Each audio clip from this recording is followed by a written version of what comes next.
Hey guys, it's Ator. Before we dive into today's episode, I want to ask you something. What's your story? We all have one, and sometimes it takes the right space and a little guidance to bring that story to life. That's why I created the Ink and Authenticity Men's Creative Writing Workshop. It's a unique space for men to explore their identities, reflect on personal experiences, and use writing as a tool for self-discovery. Whether you're an experienced writer or have never written a word, this workshop is for you. Join me and other like-minded men on this journey. Visit authenticityroad.online/workshop to learn more. Thanks. And now on to today's episode. It has been said that each of us carries at least one good story, that of our own lives. My guest today is proof of that old adage. His story is one that truly embodies the essence of resilience, transformation, and the power of human connection. In this episode, I welcome my close friend, Matthew Parks. When I first met Matt, I had no idea of his history or the things he'd been through. He simply struck me as a charming and affable fellow. But as our friendship flourished, I became aware of his extraordinary and inspiring personal story. From a near-death experience that turned his life upside down to overcoming severe alcoholism, Matt has faced unimaginable challenges and emerged stronger on the other side. Here, Matt shares his journey through a severe medical crisis, struggles with addiction, and how a community focused on men's emotional health helped him find a new path. It's a story of pain, perseverance, and ultimately profound personal growth. Beyond the trials, what stands out most is Matt's vulnerability and authenticity. His journey is a testament to the power of facing our deepest fears, leaning into our pain, and finding strength in connection. I invite you to sit back, open your heart, and prepare to be inspired. So let's get on the road. Welcome to the Authenticity Road podcast. We started this podcast to share our stories and hear from others about their adventures in men's work. Join us on the journey to our fully authentic selves, emotional healing, and the meaning of modern masculinity. Here on Authenticity Road. Hello, and welcome to the Authenticity Road podcast. I am Ator, and this week on the show, we are thrilled and delighted to have my close friend, my dear friend, Matthew Parks. Matt is one of the people closest to me in the world. We are in continual conversation, and he has a fascinating story. Matt is, well, I will let Matt introduce himself, but Matt, it is great to have you on the show. Welcome. Oh, great to be here, mate. Yeah, thank you for having me. Why don't you tell the folks a little bit about you and who you are? Well, my name's Matt. I'm just I'd call myself just an average guy or an average bloke who has been through a lot of things in life that people call life experience. And, it's been an interesting life. I've been through a lot of downs, but always tried to look for the positive in things. Well, not always. I've started to learn to look for the positive in things, and that's worked out fantastically. The journey of life has led me down a lot of paths, and it's just, I'm a father of five. I've got a wife, a loving wife. I'm many things in the world of expertise and trades and such. And for now, that's about what I've got. There's a lot more, of course, but I think we'll get to that. Yeah, and you are geographically about as far from me as you could be and still be on the planet. 15 hours away, or 15 hours time zone difference right now. So it's 9 o'clock in the morning for me where I am, and I believe 6 p.m. where you are. That is correct. Yesterday. It's yesterday, right? It's already Saturday there, and it's Friday here. So, just as by way of a little background, how I met Matt is through we were both members of the Everyman platform, and Matt was someone who I saw join. I reached out. I said hello, and we struck up a conversation, which turned out to be a really good and long-lasting conversation, because I think now, Matt, I have known you for 9 months. 9 months, yeah. Just round off to a year. Yeah. Easy to do that. I like round numbers. So we'll say I've known you for about a year, and About a year. during that time, we have become very close. We have shared a lot of things, and I just find you to be a fascinating person, and that is how we ended up here.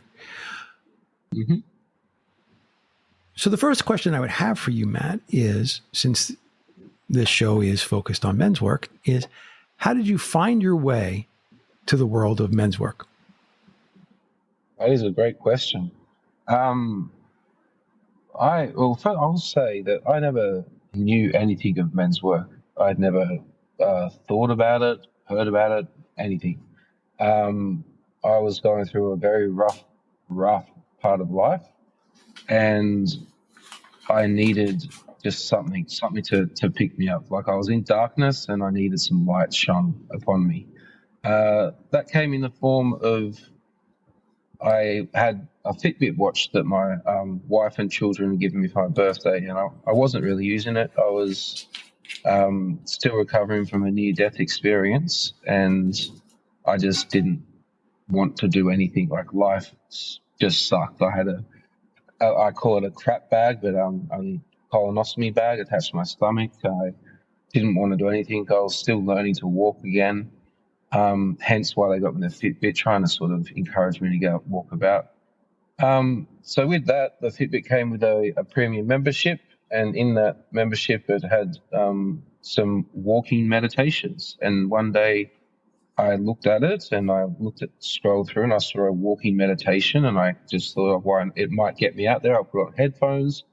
I've always sort of liked meditation as it was, though I wasn't as versed at it as I am now.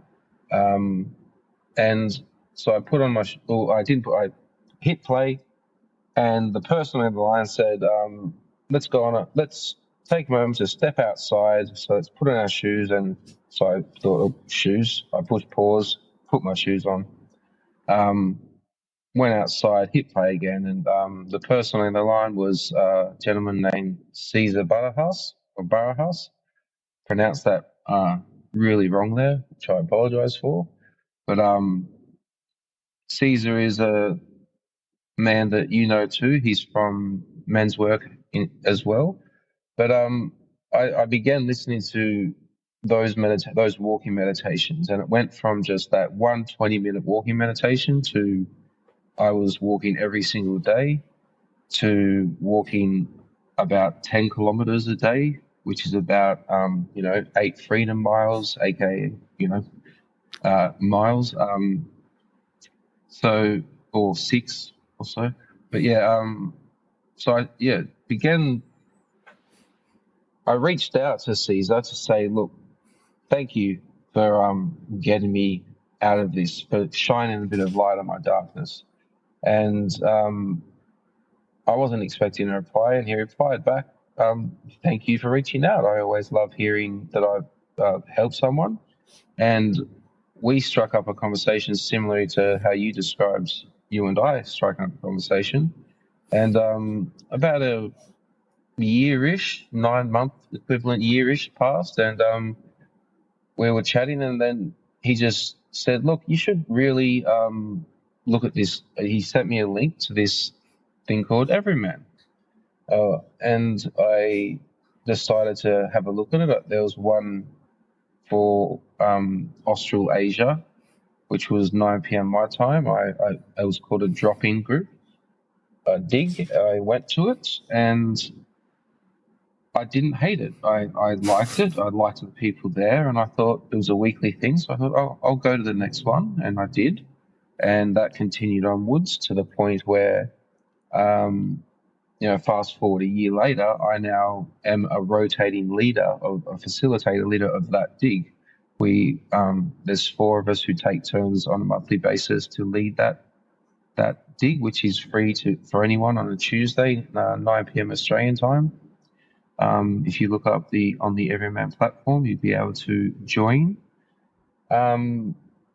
which is, I think, 7 o'clock Asian time and I believe 6 o'clock US time in the morning.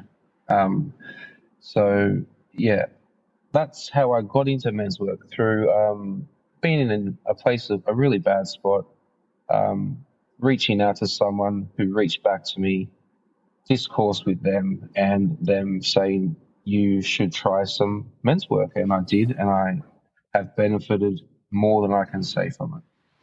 Yeah. And Cesar Barajas has been a guest on the show. So frequent listeners will recognize his name. Yeah. I haven't realized that he was a guest on the show. So. Yeah, he was a guest in, I want to say, season 1, actually. Really? I've listened. Yeah. Oh, okay. Must have been one I missed. Yeah. You casually dropped in there, I had just had a near-death experience and... yeah. Not much. And you just sort of casually dropped the near-death experience. Not much. And so I feel like, you don't get to casually drop a near-death experience and not talk about it. So what are you able to tell us about what led up to that and what a lot about that happened? And yeah, I know you can, because we've talked about it before. Yeah. So, but dive in. I'd love for you to share whatever you feel called to share about that experience. One day I've always had this sort of condition around the buttocks region where I'd have these, like an abscess form inside of the butt cheek, and it's called a perianal abscess. It's basically just this ball of just crap that forms inside your buttocks region, and it'll either just resolve itself with antibiotics, or it will force itself to the cervix, or force itself to the anal cavity and just expel, you basically crap it out. I had it really bad, and it was over years of getting these. I used to always get on antibiotics, etc., that way, and get rid of them that way. One year I had one. Obviously, I could tell because it was painful, and I could feel the lump, and it started to get a little bit hazy from here because I had more than one. I vaguely remember at one point my wife dragging me, literally. We lived close to our doctor's practice, and by this stage we should have already been in hospital, but I didn't know. I was blood poisoned. It's very, very hazy. I remember being at my GP, my general practitioner, and he had a look, a feel around there, and he said, "You have 7 perianal abscesses here. You need to go to the hospital immediately." And he wanted to call the ambulance there and then. But from what I was told, because I don't remember this, I just reassured him that I'm going to go to the hospital as soon as I leave here.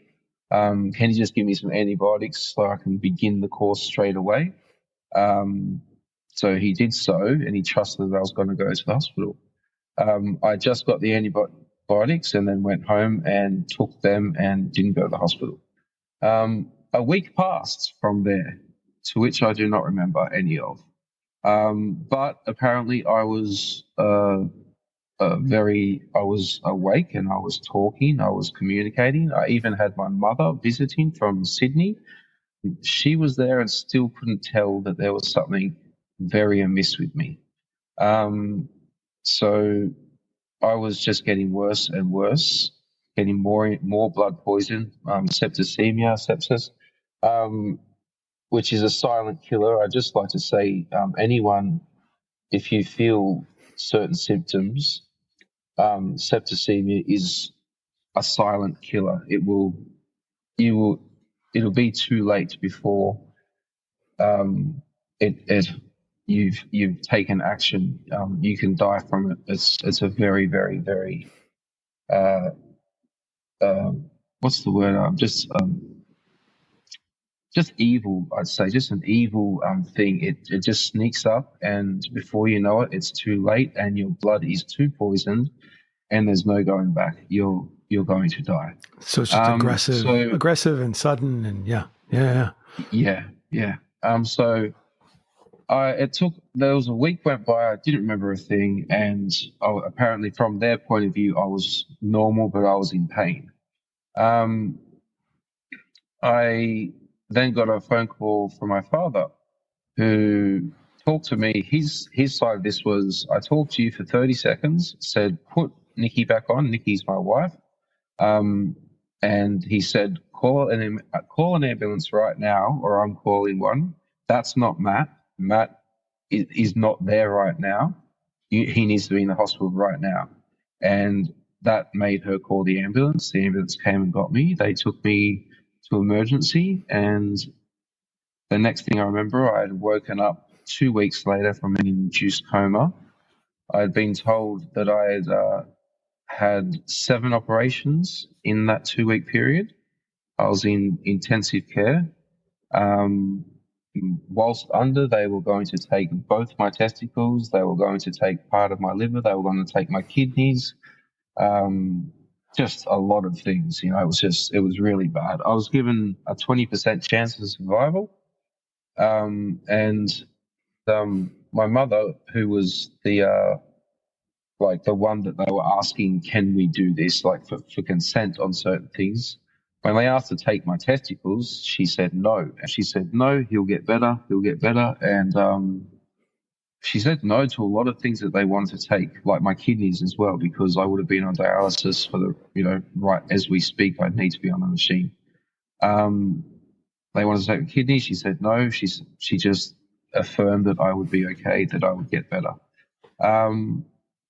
They didn't trust that, but they weren't given consent. So I spent over a month in that hospital, and I was always strapped down, by the way, because I kept trying to rip the bag off my stomach so they had me strapped down. And I'd also like to note that I'm claustrophobic, which I couldn't tell them because I had tubes in my throat. So I was always freaking out after the 2 weeks of waking up. So, past the month. A month in recovery is a better way to put it. One of the things I want to go back to in the near-death experience is that while you were in the medically induced coma, even though you were in a medically induced coma, you were continuing to have nightmares and visions, correct? Yeah. This is where I have a diagnosed post-traumatic stress disorder. I kept having these visions and nightmares of my family, my children, coming to see me. There was one in particular where my my wife had sold our youngest daughter and traded me off for someone else, and it was this weird thing where she had sold our daughter for another life. And so there was one point, this was just one of the visions that made me, when she came to visit and I was actually awake, and I looked at her and I was in the mind of, you'd sold our daughter, and I just started trying to scream at her, which I couldn't because I had things in my throat was like feeding tubes and all that stuff down my throat. But I was, shaking violently and just trying to get to it because I was livid that you'd sold my daughter, and she was in tears. They asked her to leave because I was too worked up. But I'd later then they gave me a whiteboard. This is sort of to extend upon. They gave me a whiteboard so I could somewhat communicate.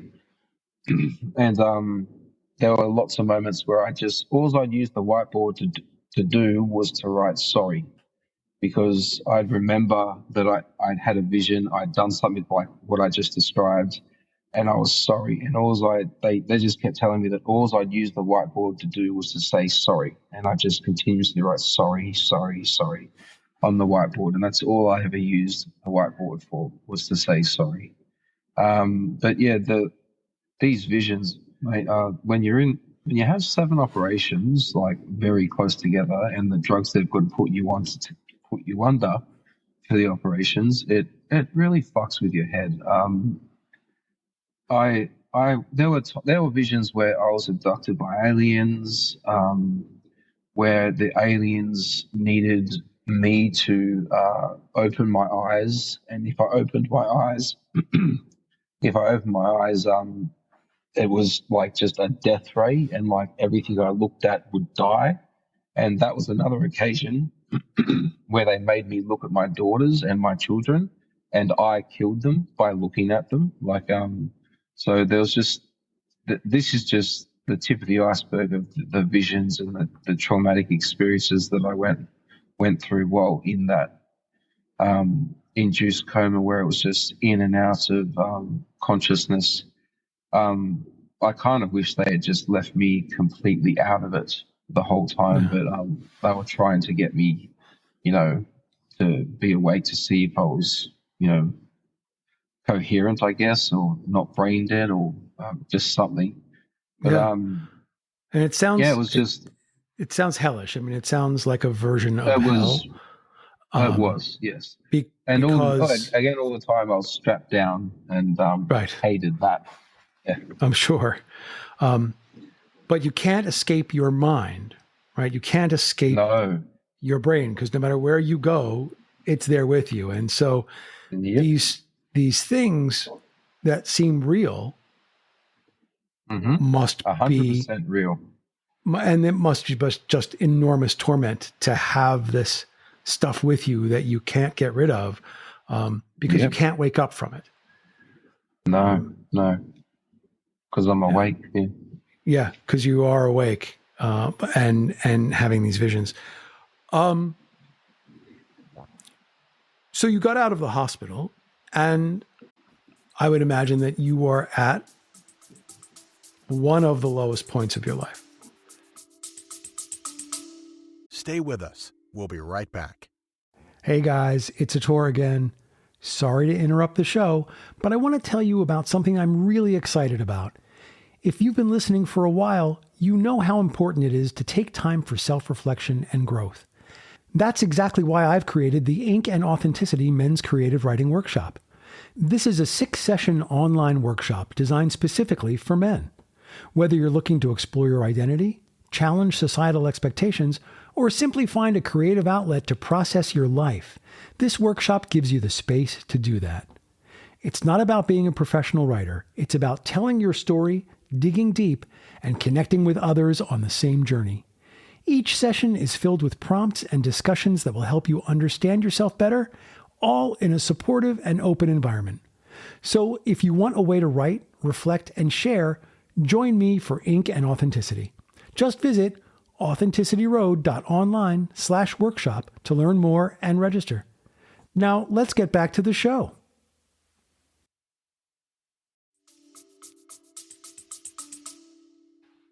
Yeah, very much so.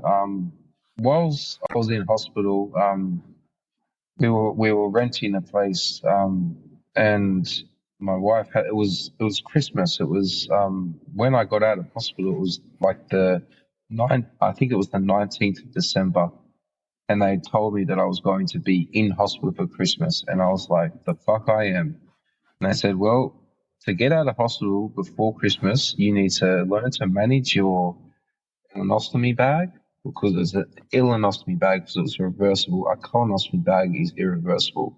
I had an ileostomy bag, so I need to manage that, so be able to change that, which I had never done. They were doing it for me. and I needed to learn to walk again because I hadn't walked in like a month and a half. So those were the two things I had to do, and I had 3 days to do them. And they said, the chances of you being able to do that in 3 days are, pretty much zero. So you're going to be here for Christmas. But again, I was like, the fuck I am. So I began just doing exercises in my bed, just like, just clenching my muscles, my leg muscles. And I did notice that how thin my legs were compared to what they used to be. And it got to a point where I was teaching myself how to deal with the bag, how to empty it, how to actually replace it, because they need to be replaced every 1 to 2 days, sometimes 3 days. I, showed that I could maintain it. I showed that I could change it and put a new one on. And I started to get the opportunity to walk from like the bed to the toilet, which I loved because I got unstrapped and all that sort of stuff. And they trusted me not to rip the bag off by this point because I was coherent enough. This is fast forwarded a month from when the visions and stuff. So, I started to walk just a few steps at once. I had extremely high blood pressure because I was an alcoholic. Then I wasn't obviously drinking in hospital, but before hospital, I was drinking heavily to try and hide the pain I must have been feeling. Being an alcoholic gave me high blood pressure, and which worked in my favor because standing up didn't give me head spins as much as it should have because of my high blood pressure. So I was able to stand up, and like the physio was like, "Oh, you're going to get head spins," and then she was like, "Oh, you've got high blood pressure. That actually benefits you here." So I stood up, and I'd have 2 wards on either side of me ready to catch me. The first couple of times I couldn't go anywhere. I just fall back on the bed because my legs were too weak. But I was persistent in those 3 days, and on the Friday, it was the last day before it was determined whether I was going to be going home or not. And the physio came in and said, "Look, we have to walk from that end of the corridor to the other end of the corridor and back again." And unassisted, without the wards catching you once, if they have to put one hand on you, then you have to stay. So I got up and I began to walk. There were so many times where I needed to fall, but I just would not. I just told myself, "No, you're not going to fucking fall." And it was the whole trip there and back. My head was swimming with head spins, but I wasn't telling her that. And I walked to the end of the hall, turned around and walked back. And I did what she asked, and she kind of wasn't happy about it because I think she could tell that I was really holding back on, I was lying essentially. But she signed off that I was good enough to go home under, supervision from my wife. And I got to go home to my family for Christmas. So I was pretty proud of myself about that.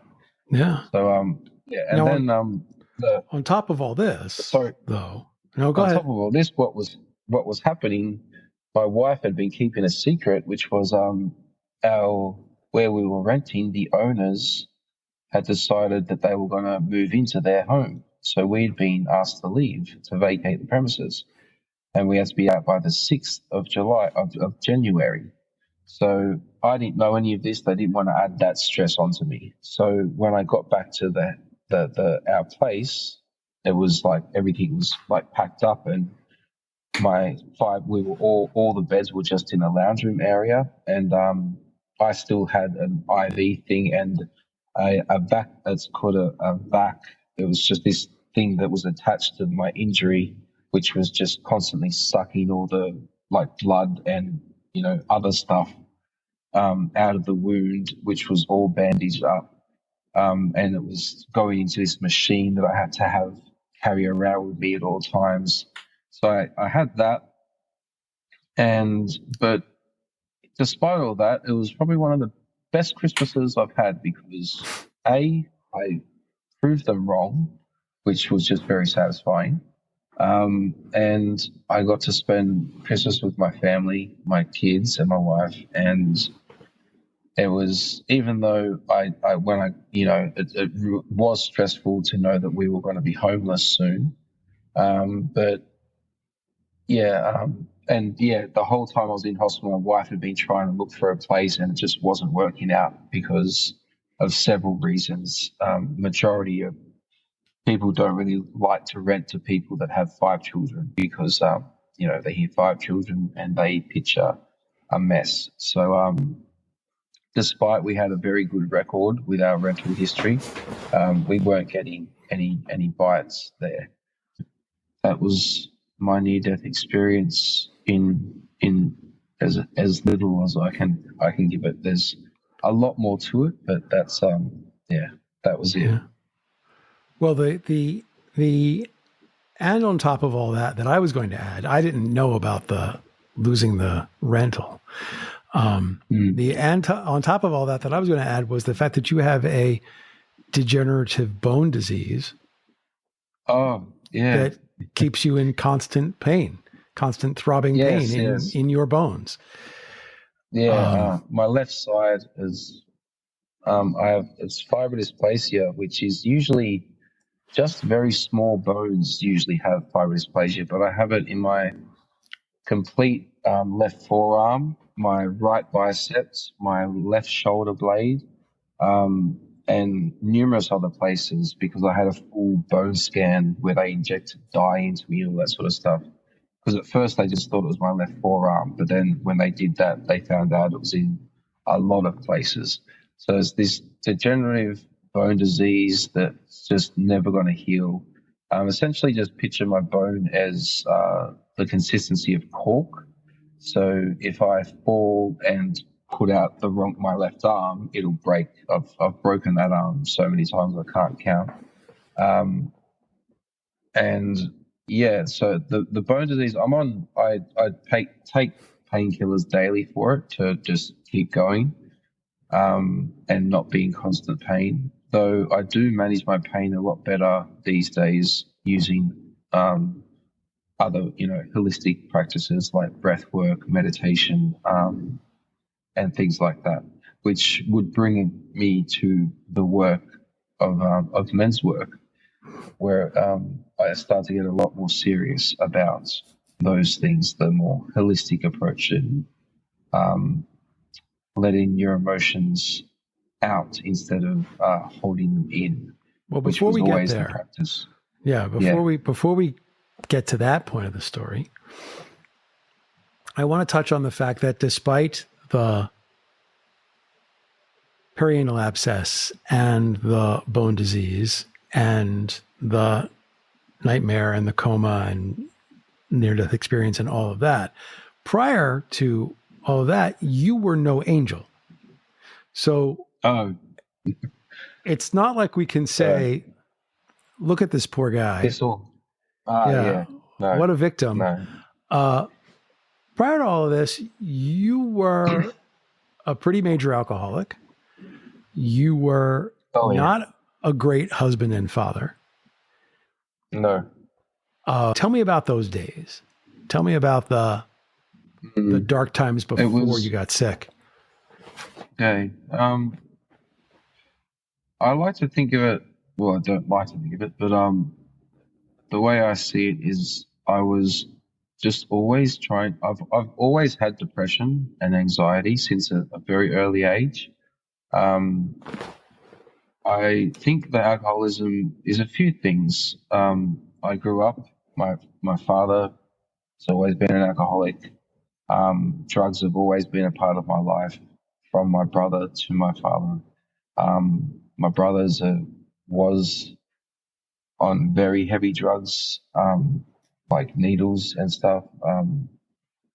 So I was always around it, always exposed to it. I remember I was offered my first bong, as we'll just call it a joint, marijuana. I was offered my first weed hit when I was 10 years old. I had my first hardcore drink and throw up session when I was about 12. So yeah, from that, life just seemed to be like, so this is what you do. Like you when you're feeling sad, you drink to escape your problems. So that's kind of how I learned to deal with it. And I'm not trying to give myself a pass here whatsoever. I was very, very horrible. I'm amazed my wife, who I love so much, stuck with me the way she did, and stuck by my side through all of this. Um, so yeah, I was in my worst times, I was drinking 4 liters of wine a day, which I don't know what you translate that to in. Yeah, that's about a gallon. Yeah, Because I 2 liters is 67 ounces, and Mhm. there's 128 ounces in a gallon, so Yeah. it's So more than a gallon. my average, because here they like box wine comes in 4 liters, so I finish a box a day, and sometimes I'd get another one, and hit that pretty hard too. So I was extremely heavy alcoholic. I did seek refuge. I tried AA. I had drug and alcohol counselling. Here in Australia, we have I think called ATODs, where they free drug and alcohol psychologists. You get 6 free sessions, things like that. I did all those things, and um, it was always a positive experience, but always one where they'd end it with like, well, you've done so well and you answer all of our questions so, you know, articulate, and you're just very good at the steps we've taught you're onto it. Like good luck, and I wish you the best. And it was always I'd leave those places. I'd been sober for a month or two, and as soon as I was out of the program or out of the whatever, I'd just start drinking again, like straight away. I'd always just end up going back to the drink. Um, so there was a point where I kind of thought, I had conceded that I was just going to be an alcoholic for my entire life. Um, Even after the near-death experience, I stopped for uh, a year, I'd say. Not a drop for about a year, maybe a little bit less. But the depression of the Illinostomy bag and just everything, and again, they all sound like excuses, but this was what my mind was doing. It was just like, we're so depressed. Let's at least alcohol makes you happy for a little while. Forget about the fact that it makes you feel way worse after when you're not drinking, but that little brief period when you are drunk, at least it's a little bit of happiness. So I got back into drinking even after a near-death experience. The thing that really made me stop, and I've been sober now for many a year. I've decided to not keep count of it, but if I was going to, I'd say 3 years. I'm going on 3 years now, I'd say. Um, Maybe two, but at this point, I'm not counting. There's nothing in me at this point that would decide I'd ever drink again. I'd rather be dead than drink again, and that's not an understatement. I see alcohol for what it is now, and to me, I don't begrudge anyone or judge anyone who drinks, but personally, from my point of view, alcohol is just a poison, and it's a socially acceptable way to slowly kill yourself. And people can handle it in moderation, and more power to them. Awesome. But for myself, I couldn't. I could not stop at one. Um, and it wasn't for lack of trying either.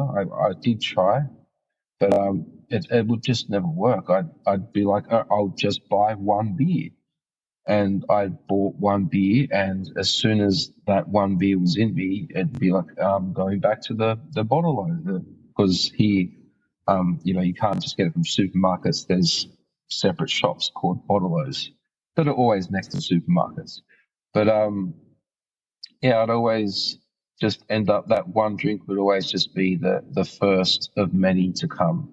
So what ended up happening was and actually this is a little bit of a shout out to an app. There's an app called Daybreak, and it's basically an app with it's all alcoholics. It's all anonymous. You make up a name, and if you put up anything to do with who you really are, it gets deleted immediately. Like there's nothing. It's 100% anonymous. And there's just think of it like a Facebook or a Facebook wall of just alcoholics who are just constantly supporting other alcoholics. So like there'll be like someone will pop up or a message they'll be on the wall and it'll be like, day 2, I'm really struggling, I really want to drink, and then there'll be just like 20, 30 messages post like, don't do it, man. I've been at day 2's a hard day, or like, or day 4's a hard day, or like, and then someone will come in who's been sober for like, 5 years and they still stick with the app because they're so grateful for the app. And I say, look, man, I've been at this point, and I've been at this point. You'll get through this. Just take it one more day at a time, or just even one more hour. Just make it through the next hour without drinking. And then when you get to that hour, just see if you can make it the next hour. And just things like that. That app was something that really held me accountable. Anytime I started to feel like I was going to drink again, I'd just write on that wall and I'd get a shit ton of support and a shit ton of people who were in the same position as me or the same day as me, and saying, it's hard, it is hard, man, but we've got to do this. We know that it's no good for us. Let's just, let's do this together. How about tomorrow, same time, message, and let's see if we got through the day. And, just things like that. So when I downloaded the app, it got easier because the really difficult days became a lot easier when I had someone to talk to that I could relate to, that wasn't a doctor who hadn't been through any sort of alcoholic experience. I could talk to just another person just like me. And it was of great benefit. And Yeah.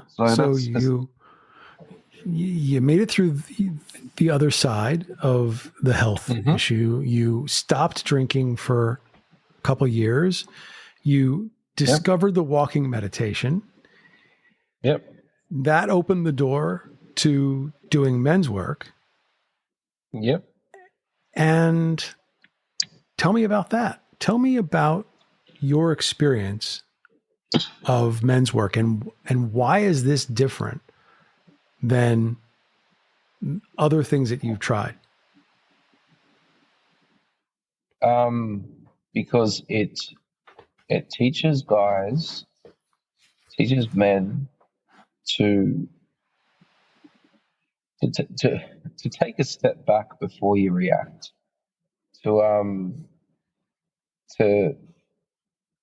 feel your emotions, to not just be fucking angry and walk around holding onto your anger, driven by your anger, to sit down and let your anger be, let it be seen, like feel your anger, just sit down and sit with your anger. And like, even if you were to like if I was to talk to someone else about it, about their anger, and I was helping them trying to deal with their anger, I'd say sit next to your anger, pretend like your anger is sitting next to you and that you can talk to it, give your anger a voice.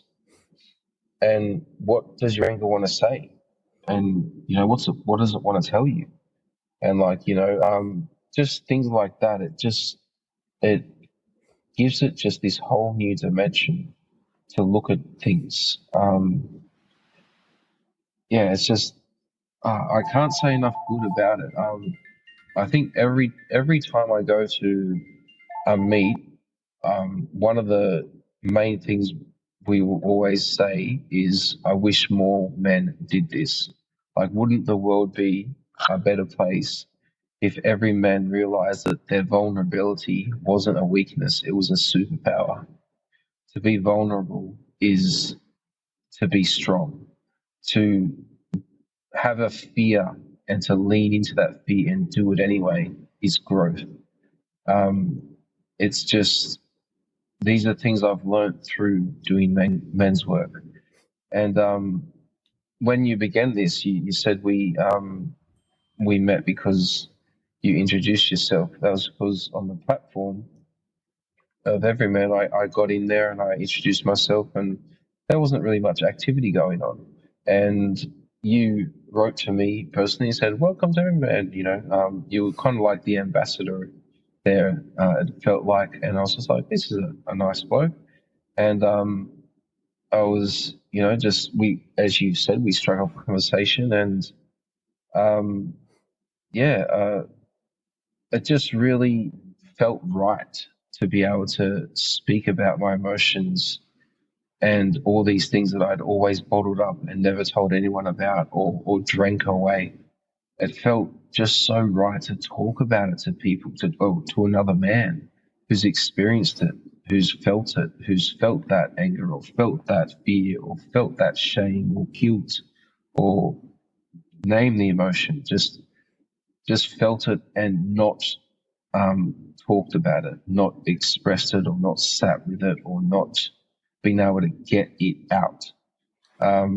Because getting it out from inside your brain to voicing it or just getting it out in any capacity, from voicing it calmly to a friend in conversation or a man in conversation to going out into the woods and just screaming at a tree. It helps just to get it out, to not let it just ruminate inside of you. I like to think of it like it's like a black sludge inside of you that's just getting worse and worse, or if you would, like an infection inside of you that's just getting more infected and it's getting worse and worse because you're not doing anything about it. And eventually that infection does something horrible. And it comes out in a much worse way than it would have if you would just let it be seen. Kind of like these emotions are like children that don't get seen. Mm-hmm. And they just need to be seen and heard. That's all they want. They just want to be seen and heard and not ignored. And that's one of the things a lot of men do is we're taught to as well, taught to man up and things like that. That's just not the way to go about it. Don't man up. Boy up, just get it out and be emotional. Cry. Just let it out. Don't be ashamed to have emotions. And that's something that I learned through men's work. Yeah. Practice of men's work. It's just, So you were going to the praise it enough. Yeah, you were going to the Asia Pacific meets, and Yep. you were watching these guys doing this. Yep. And it must have looked like a foreign language to you as you were watching these guys do this. I am curious, what was your aha moment? What was the moment where this went from I'm watching these guys doing this to internalizing it in a way that allowed you to do it and allowed you to begin to experience the release? Probably. There was one night where I just felt like I was always the guy in the group that was a bummer, that always just had something wrong, because I'm homeless and all these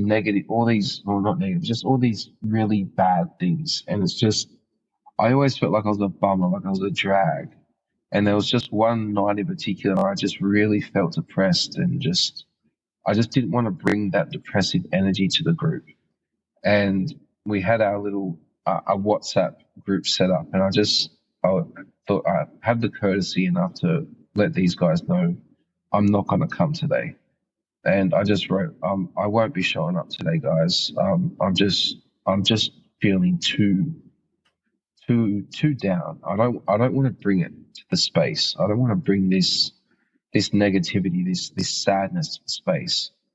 And it just lit up with messages of, mate, that's what it's for. That's why we're here. We're here for this. Come, please come, please come. This is what the work is for these moments. This is why we're here. Can you please come so we can hear what you have to say, so you can tell us how you're feeling. We want to hear it. And that was kind of my aha moment, because I went that day, and usually everyone has a talk, but it was essentially just revolved around me. And not that like I wanted it to, but they just were just like, so what's wrong, mate? Like, what's going on? And I was just blown away with just how I, messaged these blokes to say, I'm not coming in. That's not happening. The equivalent of bringing in sick when you're not really sick, sort of thing. And not that they pressured me or anything to come, but they were just like, it was concern. It was like, no, this is why we exist. This is why we have these meetings, so we can get these emotions out. And so through them, just telling me this, I ended up going. And again, they just asked me questions like, like where, and of course there's the somatic side of it, like, you're feeling sad and depressed, so where do you feel that in your body? Which was, to me at the time, it was a strange question. I was like, what do you mean, where do I feel it in my body? And like they were persistent. Where's it showing up for you in your body? Where do you feel this depression, this sadness? And it was just an odd question, and I shut my eyes and I took a few deep breaths, and I noticed that my stomach, I had butterflies in my stomach that felt like they had razor-tipped wings, and I was like, well, I feel my stomach feels very, very just activated, like my stomach. And then, through just several more questions and letting me be heard and seen, I left that meeting, and that would definitely be my aha moment, where I realized that there is something to this work. Frequent listeners of the show know that we have two questions we ask every guest. And since this is your time in the hot seat, that means it's your turn. Question number one is, what does the word authenticity mean to you?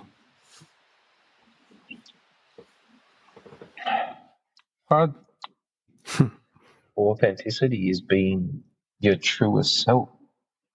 It's you being who you are without any filters, without any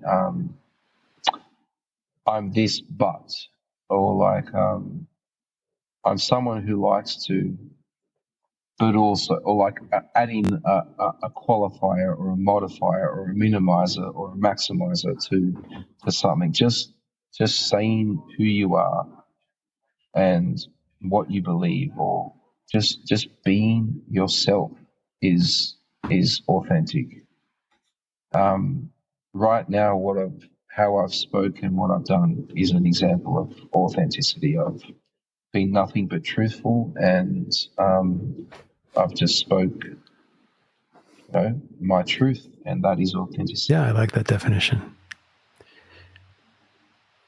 The second question is, and this is your opportunity to freestyle, what question did I not ask you that you wish you had been asked? Or another way to think of it is, if you could talk about anything right now,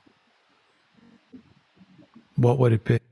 I think life is extremely interesting, and we all are observers of. I'm a firm believer in we're kind of spiritual beings having a physical experience, and there was a moment in life where I was a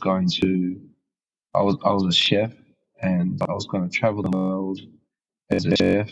My destination was London, and it was my 22nd birthday, and my mother had for a present, she got me this really brand new bag to go backpacking, and I could have, that's what I was going to do in life.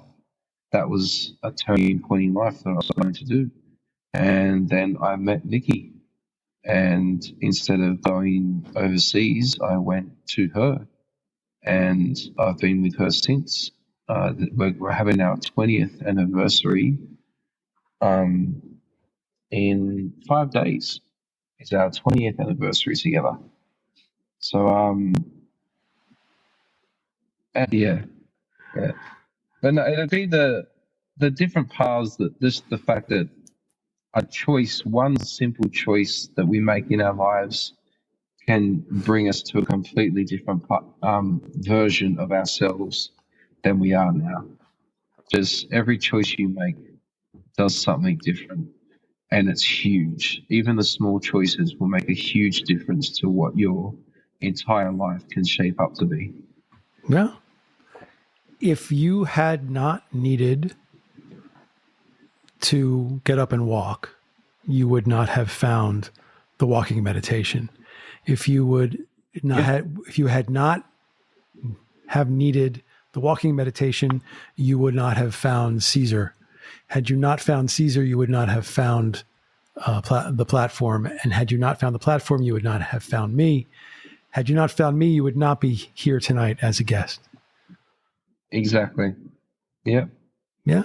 And also just throw out, like you already covered at the start, but our relationship is something that I value more than I can say, because you have shown me so many things and just taught me so many things just by being yourself, and just by me observing.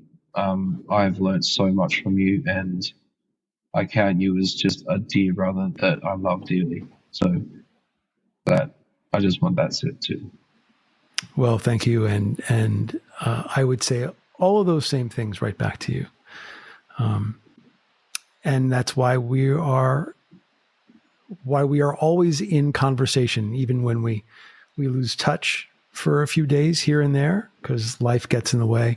We always do manage to reconnect, and it's as if no time has passed.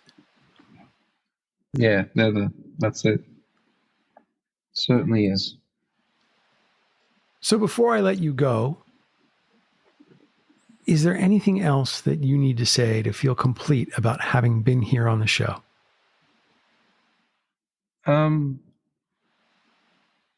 I'll just say that once this is over, I'll think of a million more things I want to have said, because I'm an overthinker, and that's what I'll do.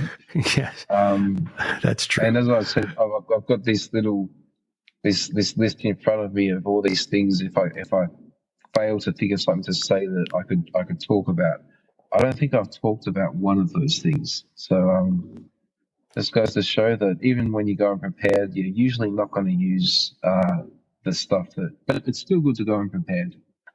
But well, as you look at that list, so I'm curious, as you look at that list, is there anything there that begs to be said?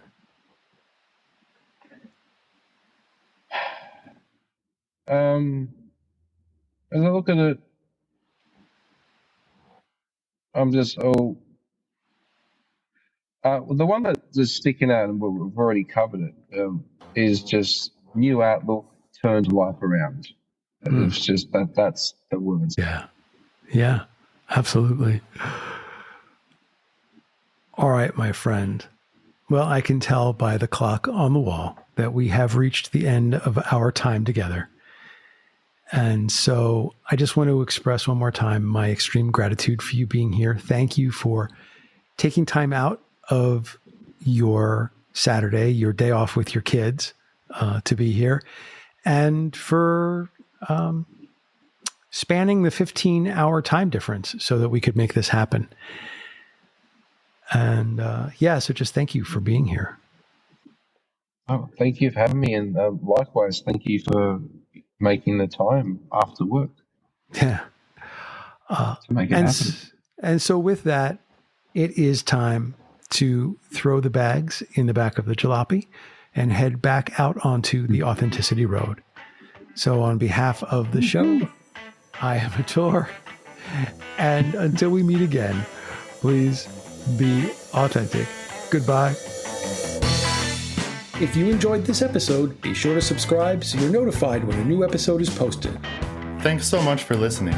We hope what you've heard will help you on the road to your personal authenticity. Visit us at www.authenticityroad.online.